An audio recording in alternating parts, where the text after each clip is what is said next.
I'm Eric Lanigan with Lanigan&Lanigan in Winter Park.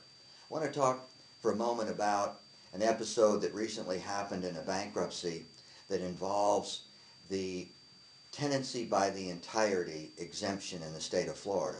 Tenancy by the entirety property is property that a husband and wife own jointly.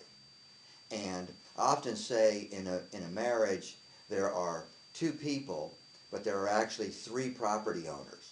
There's property that the husband owns, there's property that the wife owns, and then there's this third property owner, and that's the husband and wife joint, what we call tenancy by the entirety.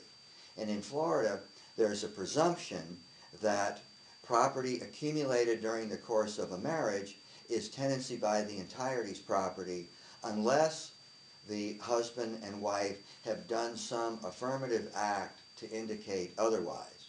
And the most common affirmative act, for instance, if you go out and you buy a car and you put the title in just one person's name, well, that would be considered an affirmative act showing that only one person was intended to be the owner of the car. Had a situation come up recently in a bankruptcy where the husband was filing bankruptcy as a result of some business failures, but the wife was not filing. Now, the only real issue we had in the case came down to the husband had a very expensive watch, which even on a pawn shop type value was probably somewhere around $5,000. And he only has $1,000 of personal property exemption. And he had other things to exempt as well. So basically, the $5,000 watch would be completely a non-exempt asset, and in order to keep the watch, he would have to pay the trustee $5,000. And after some thought, I decided we're going to list the watch as a joint asset, and we're going to treat it as a tenancy by the entirety exemption.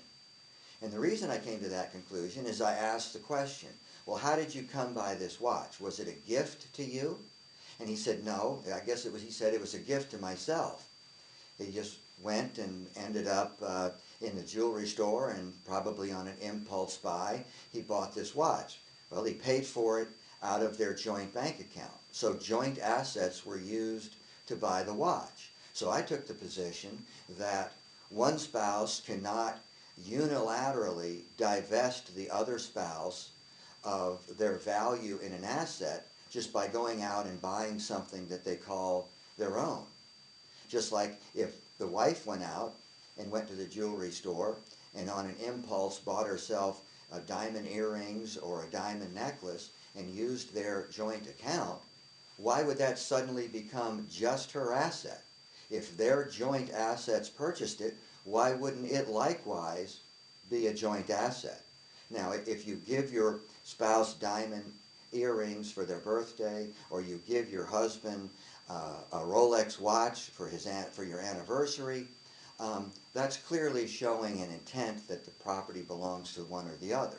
So sure enough, we get to the meeting with the trustee, and in one of the categories it's where you list jewelry and the like, and we listed his watch, we listed the brand, and we listed the value at $5,000, and I listed it as joint property and took tenancy by the entirety exemption.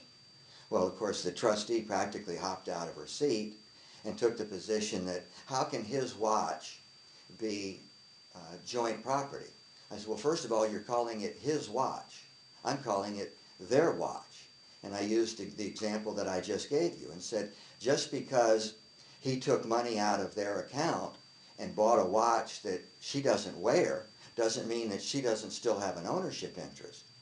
They also had a large riding lawnmower that probably cost several $1,000s.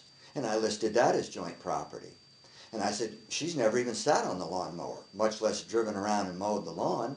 But nobody contests the fact that that's jointly owned property. So how can he unilaterally just take their joint money and buy something that now just instantly becomes his? And I said, we're not going to change the exemption, and if you want to fight about it, then we'll fight. And we never got an adjudication by the court because they let it go. which tells me they recognize the fact that they really were in a bad situation if they couldn't show that there was some donative intent by one spouse or the other in giving these assets to one or the other. So don't automatically assume that just because you're the only one that uses the item, whether you're the only one that wears the diamond earrings, or you're the only one that wears the gold Rolex watch, that automatically makes it yours. We might use that phraseology in our everyday conversation to identify my watch versus my wife's watch. But that doesn't necessarily mean that legally anything has occurred that would allow you or disallow you from treating it in bankruptcy as a joint asset. So keep that in mind when you fill those things out. Who's the legal owner?